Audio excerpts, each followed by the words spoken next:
예루살렘의 멸망. 예루살렘이 군대에 포위당한 것을 보면 예루살렘의 파괴가 곧 다가왔다는 것을 깨달아라. 그때에 유대에 있는 사람들은 산으로 도망하여라.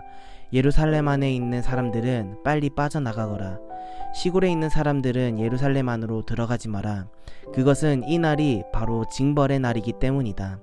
기록된 모든 것이 이루어질 것이다. 그날에는 임신한 여자와 아기에게 젖을 먹이는 여자에게 화가 있다.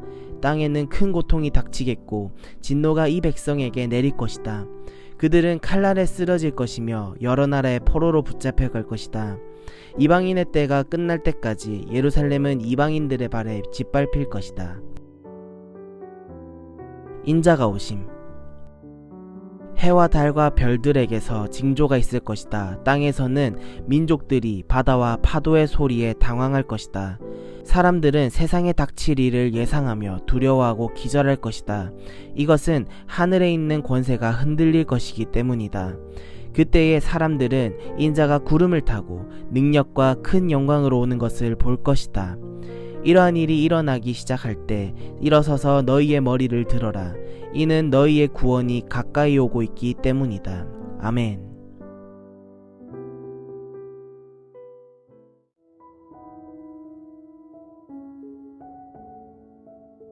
예루살렘 사람들이 선지자들을 죽이고 예수님이 자기 백성들을 모으시는 일에 회방을 놓습니다.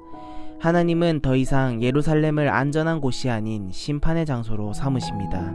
로마 군대에 의해 예루살렘은 무너지고 성전은 사라집니다.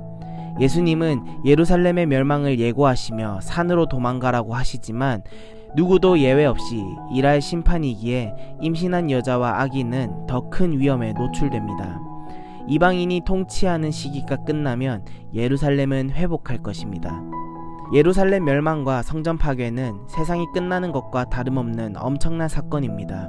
두로와 시돈과 블레셋과 바빌로의 멸망을 해와 달과 별이 떨어지는 모습으로 표현하듯이 예루살렘이 무너지는 모습에 사람들은 무서워 기절할 것입니다.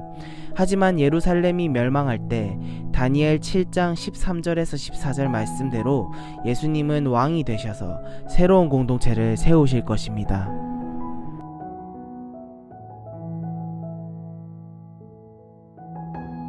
하나님은 교만을 벌하시는 분입니다. 이스라엘은 예수님의 복음을 전할 기회를 얻지만 그 기회를 제대로 활용하지 못합니다.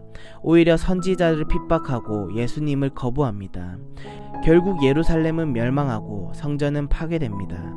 나는 하나님과의 관계에 있어서 순종 없이 자부심만 앞세운 적은 없나요? 심판의 날이 구원의 날이기도 합니다. 예수님이 교만한 예루살렘을 무너뜨리시자 끝까지 예수님을 믿고 따른 사람에게 소망이 생깁니다. 그때 하나님의 자녀는 머리를 들어 구원의 날을 볼 것입니다. 우리도 구원의 날에 예수님과 함께 웃으려면 오늘 하루를 어떻게 살아야 할까요?